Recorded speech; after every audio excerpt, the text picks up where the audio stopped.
Hello everyone. In this video we will continue to examine topic 5.2, the heating effect of electric currents, and in particular we will continue to unpack Kirchoff's circuit laws. Alright, so now in the last video we considered sort of two resistors in series, or two identical resistors in series, and asked ourselves what Kirchoff's second law had to say about this situation. Now consider the following circuit. These are two identical resistors wired in what's called parallel. So here's your battery. It's connected here to both resistors. So the resistors are connected at a junction and then come back together at this junction, the second junction. Another way of saying that they are wired in parallel is that they are connected on both sides of the circuit element. So even though sort of this is drawn with R1 sort of physically closer to the battery and R2 sort of further away, this is literally identical to sort of this setup, okay? And what it is to be in parallel is to be connected on both sides, right, of your element. So R1 is connected on both sides to R2, all right? So our question is, from Kirchoff's first law, how are the current coming from the battery, I1, and I2 related, where I1 is the current through resistor 1 and I2 is the current through resistor 2. And pretty straightforwardly, by applying Kirchoff's first law at both of these junctions, we can see that the current from the battery is equal to the current is equal to the first current plus second current. Oops, this is a mistake.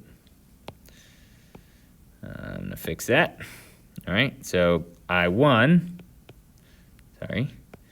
plus I2 at both junctions J1 and J2. All right, so pretty straightforwardly, the current that goes into each of these junctions splits and rejoins here at the second junction in both circuits. So Kirchoff's second law can then be applied. And this is a little more complex, and Kirchoff's second law can get a little more complex for sure than Kirchoff's first law. But we can ask ourselves a question, how are the EMF delta V1 and delta V2 related? So the potential difference across R1 and the potential difference across R2, how are those related? Well, in order to do that, we're going to apply Kirchoff's second law to any loop we find within the circuit.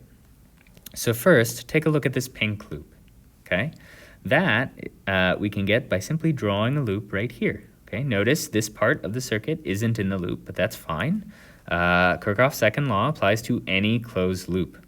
So we look at the pink loop, and the pink loop says that the sum of the EMFs has to equal the sum of the potential drops.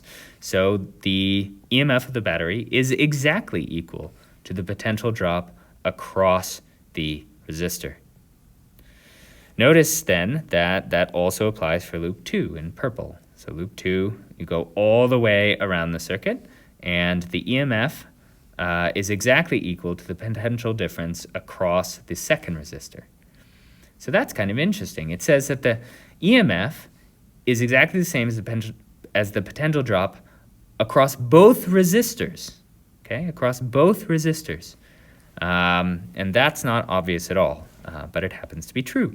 And you can think of it like height, all right? It's sort of like in the pink circuit, as you go up the EMF, you sort of drop along the resistor here in its entirety, and then you're back down at 0 volts. And in the purple circuit, you sort of stay up, so to speak, for a little longer, right, at the same potential difference, and then you drop across the resistor and move forward. But notice that the total EMF is exactly equal to both delta V1 and delta V2 in this situation.